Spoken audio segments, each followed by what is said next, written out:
welcome to my channel. I'm Tiffany, a retired librarian turned homeschool mom.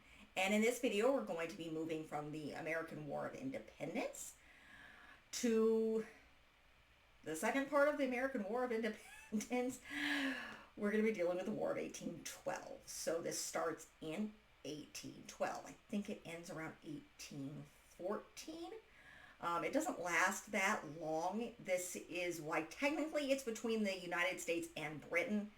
It's part of kind of between the United States and Canada, although only, Canada's not a country yet. It's still part of Britain. So what's going on here, to kind of explain what gets this started with the War of 1812 is the British are busy fighting Napoleon. I don't know which Napoleon, but there's like three of them. They're fighting Napoleon, which is one of the reasons they stopped messing around with the War of Independence, because the U.S. just wasn't worth it. Not at that time.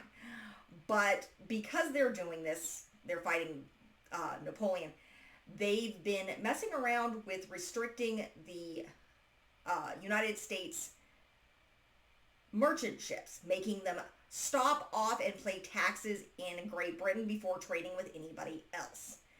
And then they've also been capturing American ships and stealing their crew to fight and make them fight in their war with Napoleon. So this is pissing off President Madison. Now, the stupid thing is, the war starts right around the time they stop doing this, because their war with Napoleon stops. So the point of the war ceases to exist before the war actually starts. But things are slow.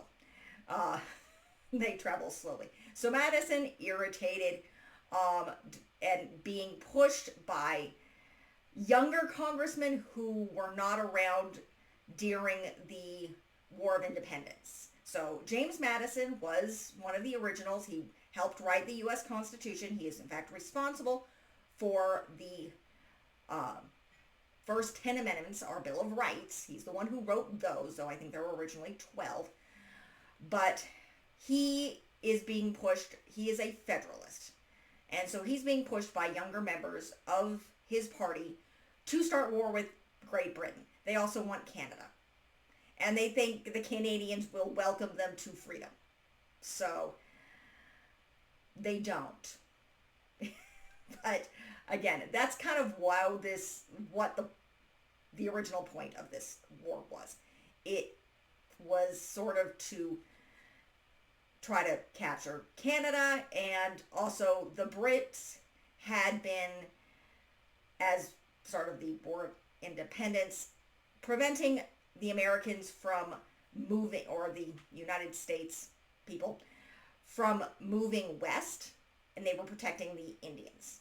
So they were protecting the Native Americans in the west and preventing the U.S. from pushing west, which is what they wanted to do.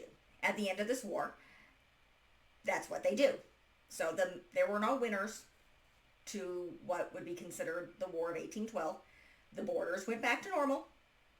The Canadians think they won. The Americans, when they remember, think they won. The Native Americans are the ones who lost. And Britain doesn't really remember it existed, because it wasn't very long. Not a lot of people died. And the three main things that came out of the War of 1812 were Americans now believed that they were Americans and became united, because they hadn't been. Canadians kind of did the same thing, and the Native Americans got slaughtered. And over and over again. If you want to hear more about that, check out Kaya's videos, which are for January. Now, moving on to Caroline here. So this is Caroline Abbott. She lives in Sackett's Harbor, New York. Yes, it does in fact exist. It is on Lake Ontario. This is 1812. Her father owns a shipyard. They build merchant ships. This is her cat, Inkpot. He shows up periodically. This is Ruby. She shows up at the end of the books. The first story is Meet Caroline. Now, Caroline is actually the last doll to have a full set of 6 books. So, why obviously she's not, it's not in historical order, but she is the last doll to have the full 6-book series. So, they are not, however, similar to Kaya's done in the original format. So, though we do start off with Meet Caroline, so we have Caroline Abbott here. The book starts off where she's on a boat with her father, her cousin Lydia, and her other cousin Oliver. The small sloop was built by Caroline's father for Oliver because he's going to be a merchant. However, unbeknownst to them, Madison declares war and the British come and capture their ship because apparently they're in British waters. At the time, Kingston, Sackett's Harbor and the town of Kingston, which was in what they consider Upper Canada or Lower Canada, at the time, people crossed all the time. They didn't think about it. The border practically was invisible. But the start of the book, they capture the British military come. They take the boat. They take both Oliver and Caroline's father as prisoners of war. They take Lydia back to Kingston because her family had moved over there. Again, the border was practically invisible, to farm. And then they take Caroline back. And so she goes and tells her family, particularly her mother and her grandmother. So that's who she lives with. She's an only child who lives with her mother, her father, and her maternal grandmother and Inkpot. So what ends up happening is her mother decides, okay, we're going to take over. Her mother had helped her father in the past with the books for the shipyard. So they inform the crew at the shipyard that her father has been captured, that Caroline's mother is going to be taking over. So her mother's going to take over running the shipyard. The other thing that happens is they take commission from the Navy, they're making a base there in Sackett's Harbor on Lake Ontario, because Lake Ontario is very, very important to this war, particularly since it's right next to, because that's where you have the entrance to the St. Lawrence River, which goes out to the ocean, and it goes to the other Great Lakes and a whole bunch of the major rivers. So you take Lake Ontario and you get the shipping lanes. And shipping was the major thing. That was the fastest way to move things at this time, because paved roads didn't exist. Sackett's Harbor was, in fact, the middle of nowhere. I know it doesn't look that way when you look on a map now. I happened to look when I was looking for cookbook stuff for this, and the major cities that are near Sackett's Harbor now didn't exist. The closest major city at that time was in Albany. So none of the other places existed at the time. Sackett's Harbor was a small little town on Lake Ontario in the middle of nowhere. It was very much what would be considered the frontier now.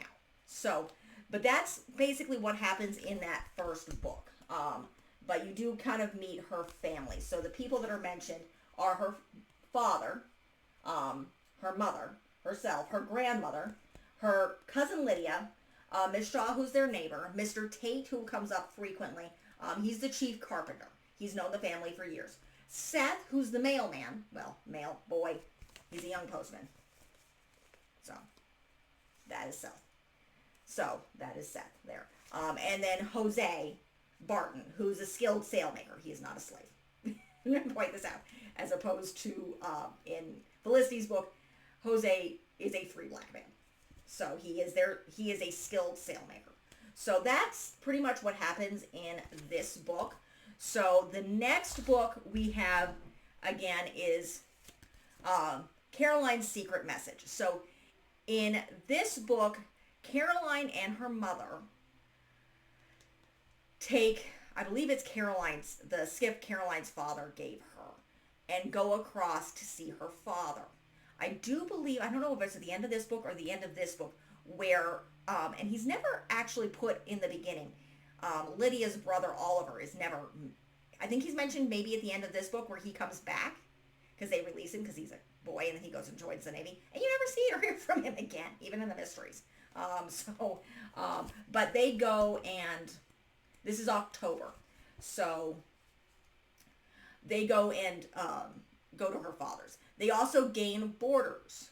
So the Hathaways, which are a mother and two daughters of a let's see,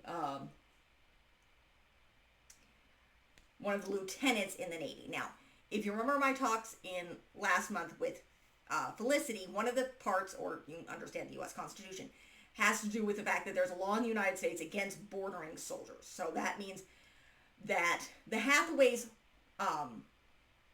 Rhonda, and I don't think it mentions her little sister here, and her little sister and her mother, the husband who's lieutenant cannot board with them. He basically boards in barracks with the U.S. Navy.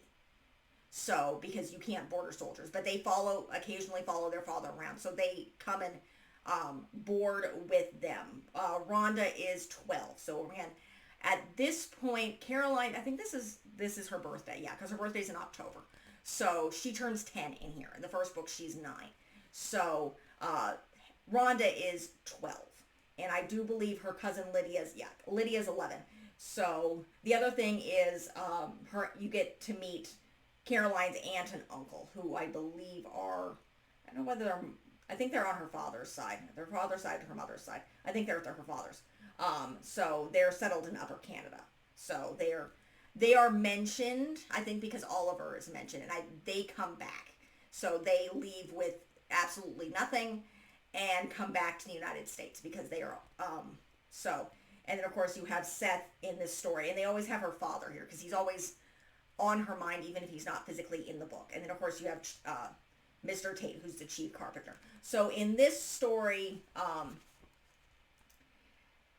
Caroline goes with her mother to basically they go to Kingston to check on her father. And she gives her father a map that she sews. So Caroline is very into embroidery. So she does a lot, she's very, very good at, not as good at, she gets slightly jealous of Rhonda, who can make lace, and do very fine lace. Because again, Rhonda's from Albany. So she's from the city, she's more upper class. And again, she's just a year older than Lydia, so Caroline gets a little bit jealous. You see that more in the next book. But they go to see her father. They pass on information, and then they are sent home, and you have Caroline gets, in a sense, becomes more friends with Rhonda, and you have it's her birthday, and they celebrate her 10th birthday, because her 10th birthday is in October. But yeah, this one's very much, they go over where you see her and her mother sail across Lake Ontario to Kingston to see Caroline's, who's now in prison, because I do believe, and because it must be at the end of the first book that her cousin Oliver comes back, and then he automatically goes and joins the Navy. So that is the gist of book 2. Now we move on to our winter book. So this is a surprise for Caroline. Similar title to what you would find in the traditionals. This is still 1812. So in this book, it's winter, it's cold. This is when you see Caroline bumping heads and feeling that Lydia's too close to Rhonda because they want to look at fashion stuff and because they're getting older. Again, Caroline's 10. I think Lydia is Lydia 11 or 12 here? Because I know they're close to the older. Lydia's now 12 and Rhonda's, both Lydia and Rhonda are now 12. You also get Amelia, which is Rhonda's 4-year-old little sister. So they are mentioned. And of course, Mr. Tate and Jose Burton are here. So what happens in this story is it's winter and Caroline wants to go skating, but Rhonda doesn't like skating, and they decide to stay inside. And nonetheless, but essentially Caroline gets jealous. Sorry about the cut there. My child is trying to hang up Valentine's Day decorations. It's still January, but our Christmas tree is still up. It will be taken down at the end of the month. You guys are going to be seeing this in March. But nonetheless, Caroline wants to go skating, but she can't go skating alone, and Lydia will not go with her because she's hanging out with Rhonda.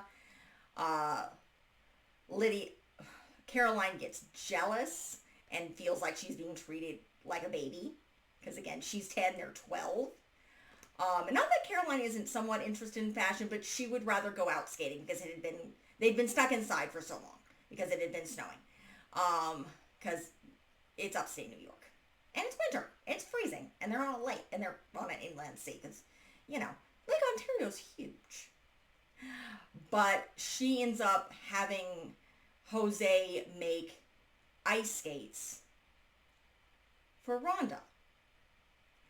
But Rhonda doesn't want to skate. And Rhonda is bad at skating. And she tells Caroline, you made these not for me, but for you.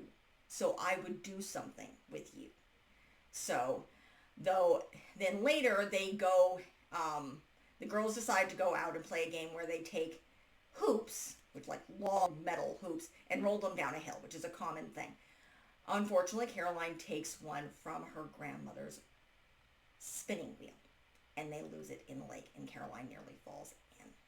And so she has to learn that sometimes she has to compromise. She has to tell the truth to her grandmother. She has to pay to get this fixed, and she can't be so daring. At the end, Lydia goes skating with Caroline, and Rhonda takes Caroline's grandmother out on one little hand sled. So she can skate, but she's able to stand up. They also, the very beginning of this, right before Christmas, the three girls work together to make a doll for Lydia's sister. Or not Lydia's, Rhonda's sister, just because they had to leave a lot of stuff behind when they left for Albany. So that's the other thing, is they and it's very much about friendship and Caroline learning that not everybody is like her and that she has to compromise sometimes. So it's a cute story, and again, it's very fun, and very much shows the freezing cold winter of Lake Ontario. So that is book 3. So now we move on to book 4. So this is Caroline Takes a Chance. So this happens in I believe it's the spring of 1813. So what happens in this, it's spring. They're waiting for a supply boat. Now, again, Saga's Harbor is the middle of nowhere at this time. So this supply boat is bringing food. It's bringing different supplies. It's bringing supplies they need to make ships. Like, I believe, sail and different, it might be tar that they need. So if this supply boat that they're waiting on doesn't come, they have to stop work. Her mother, they can't sell anything. They're running out of food because, again, it's early spring. Nothing's growing quite yet. It's been freezing winter. But, so Caroline, it finally cools down enough for Caroline to go out with Rhonda and Seth on her little skiff. It's Irish Jack, who's the captain of the boat that carries the supplies to Saga's Harbor. So they're out there, and they see Irish Jack's boat. And it's being chased by a British ship. So, because the British obviously they're trying to block the harbors, and they're trying to keep the Americans from getting supplies.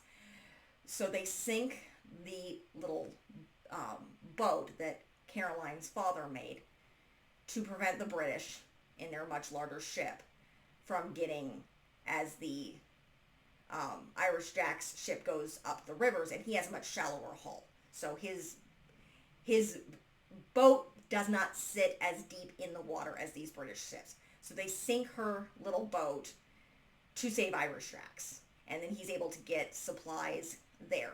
The other thing that happens in this story is Caroline, Seth decides to join the war, and Caroline offers to take the last of his letters out and deliver them.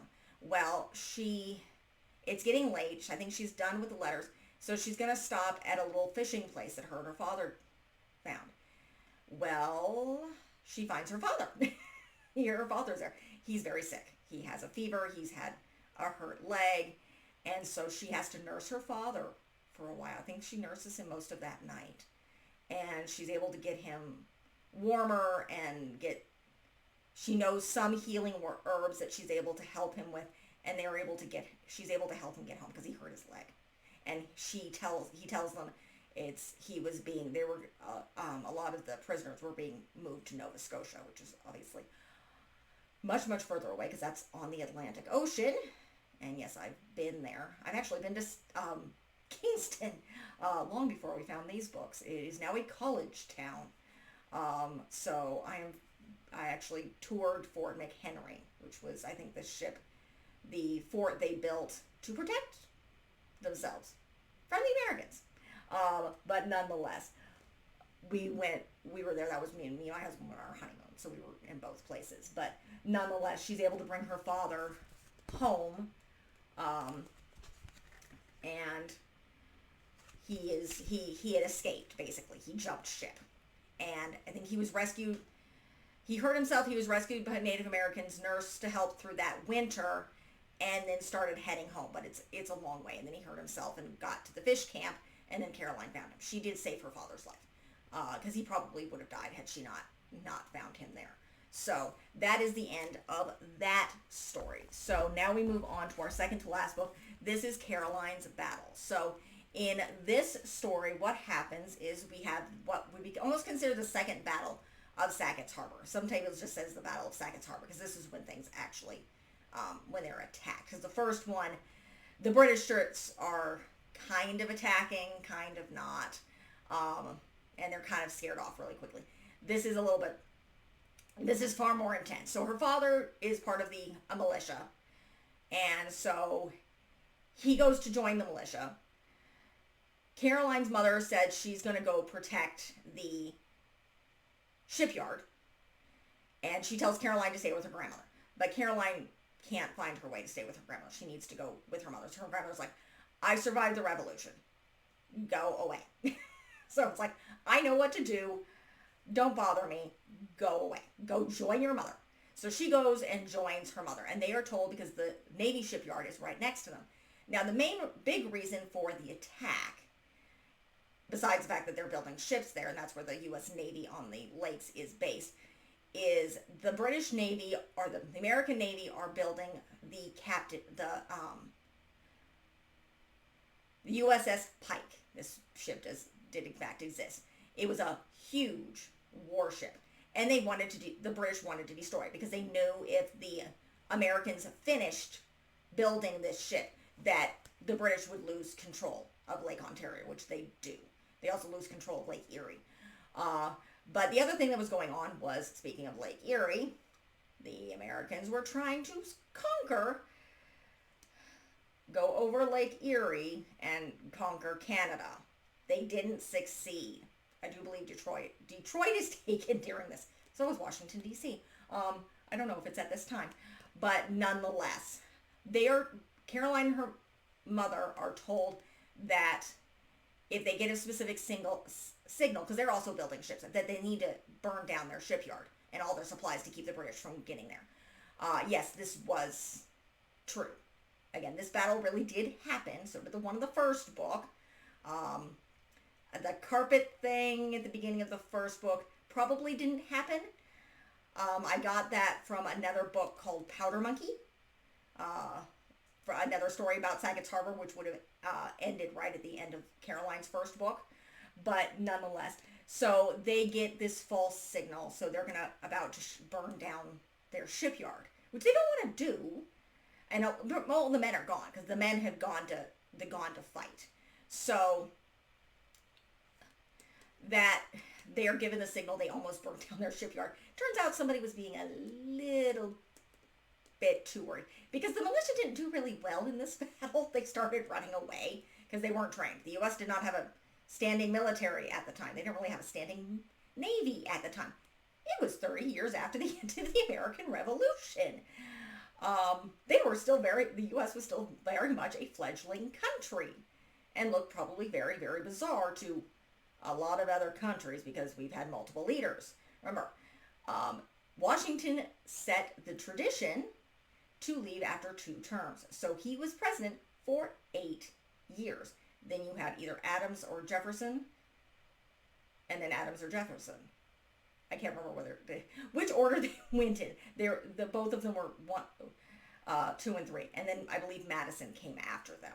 I could be wrong, but nonetheless, So they nearly burn everything down, then they don't.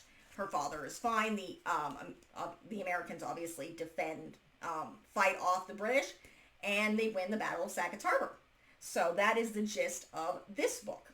And now we have our last book, which is Changes for Caroline. This happens, I think, in 1813. And in this book, I'm sorry, this book is in not great shape. Let me peel back my pages here. Feet on. Unfortunately, parts of this got feet on because we have a cat problem in our house right now. So there's not a lot of people in this last story. You have Caroline's father, her mother, herself, her grandmother, her cousin Lydia, her aunt and uncle, and then Mr. Tate. So in this story, what ends up happening is Caroline's aunt, sister gets sick, so she has to leave, and they're starting a small farm, starting all over again.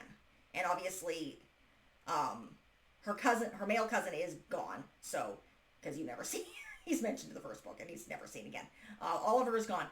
So, Lydia's mother has to leave, so Caroline goes to help Lydia and her uncle on his farm. So she leaves early in the morning, has to leave poor little Inkpot. Poor little Inkpot. Poor little Inkpot here. Inkpot back with Caroline, because this is her beloved cat. My daughter's 6th birthday cake was modeled after this cat. This is how much this doll is loved by my daughter. So Caroline has to go help her cousin. And she's not entirely happy about it. She doesn't, this is shortly after the Battle of Sackett's Harbor. Her father hasn't even been home a year yet. She's not happy. This is also where Ruby here comes in. Because this is when Ruby is there. She's the baby calf of their cow. They have one cow. They're also dealing with, there's somebody going around stealing stuff from people's gardens. So that's also part of this story. But she goes and she's helping Lydia. The cows end up eating onions and the milk tastes disgusting because it gets into the milk. But they also find this family who had been, the father had been part of the U.S. Army or something. And he had died, and they had basically been tagging along. But now that he's gone, they have nowhere to go, and they don't have anything. They have no money. They're poor. So they're stealing things to survive. It's, I think, the little son, the boy. And eventually they meet up with the mother, and she agrees to help out at their home, at Lydia's home with her uncle, until her aunt can come back. And Caroline is able to go home just in time for, I think, the 4th of July. I think that's what this is. Yeah, it's Independence Day. That's the last thing. And her father, the big thing here was, I'll get to that. In the very back of the book. So, her father went to Hickory Creek and found the Sparrow, which was the name of the skiff that she had sunk to protect Irish Jack's boat. Well, her father realized it wasn't that damaged, so he got it out and he fixed it. And he named it the Miss Caroline. So him and Mr. Tate fixed it, and she's able to go sailing with her father because it's now called the Miss Caroline. The boat is in fact part of her set. It's one of the bigger pieces, and is the only, besides I think I have her breakfast table, of the bigger pieces that I actually have of Caroline's set. I found it, it was actually brand new, but again, I found it on eBay. The only reason I bought it because it was a very, very good price for something that big. So nonetheless, but he was able to salvage the skiff, and that's kind of how it ends. She gets to go sailing with her father again. So, and I do believe, so that's the end of this, but I do want, yes, the Treaty of Ghent, which is the one that ends the War of 1812. It ends in 1814. But of course, what is always interesting about that is the treaty is signed, and then the Battle of New Orleans happens. They had already declared peace, but the Battle of New Orleans happens, and that is Jackson. I don't know whether he's a general or something. He eventually becomes a president, briefly. And there's a whole big story of how he he wants to go west and all sorts of things. But that's the Battle of New Orleans, and a completely different story. But that's the end of this. So the story would have ended, the war would have ended when Caroline, I think she's what? Oh, she was 11, when she's 12. So again, it doesn't last that long. The borders go back to normal. The major things, again, that came out of the War of 1812 is it united the Americans. This is where you have the battle at Fort McHenry, where we get the Star-Spangled Banner. So that's when that's the Delaware River where Fort McHenry defends, where we have that's when that is written. So it creates a sense of unity and pride in the people of the United States of America. It does the same thing for the Canadians. They become proud British subjects that live in Canada. Britain pretty much ignores this happens, besides the fact that it just realized that it's cheaper and it's easier to just trade with the United States rather than battling it. And then, of course, the Native Americans lose, because now the British are like, yeah, we don't care anymore. We don't care anymore. I think the last time they have any arguments has to be over Oregon-Washington territory. And I don't know much about that. But that essentially is it. The Native Americans no longer have the British protectors. Their great leader, whose name I can't remember, it starts with a T, is murdered in battle. He had tried to unite all the native tribes. They didn't listen.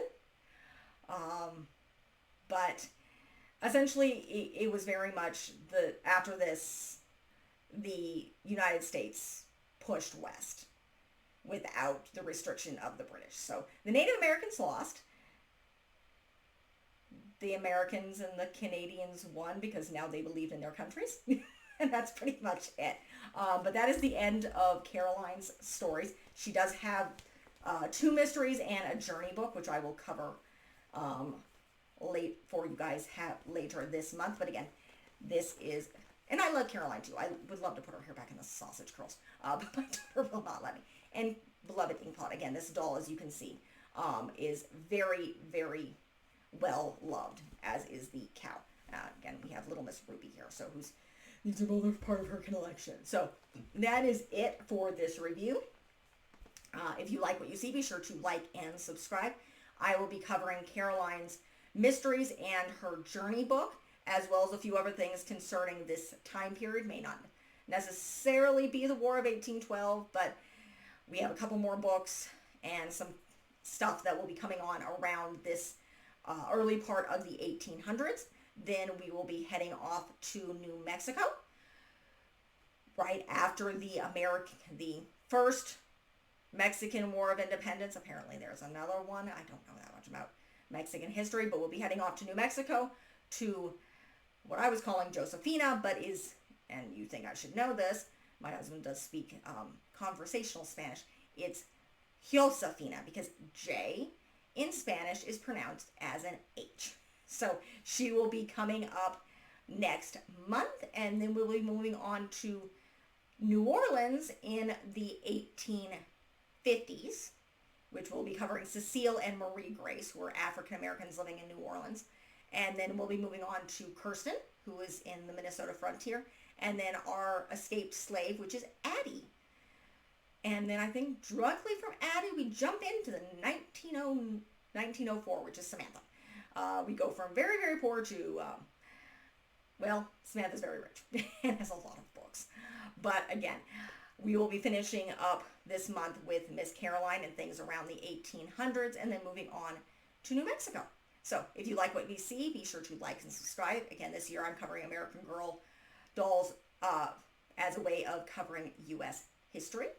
So last year I did a lot of princesses.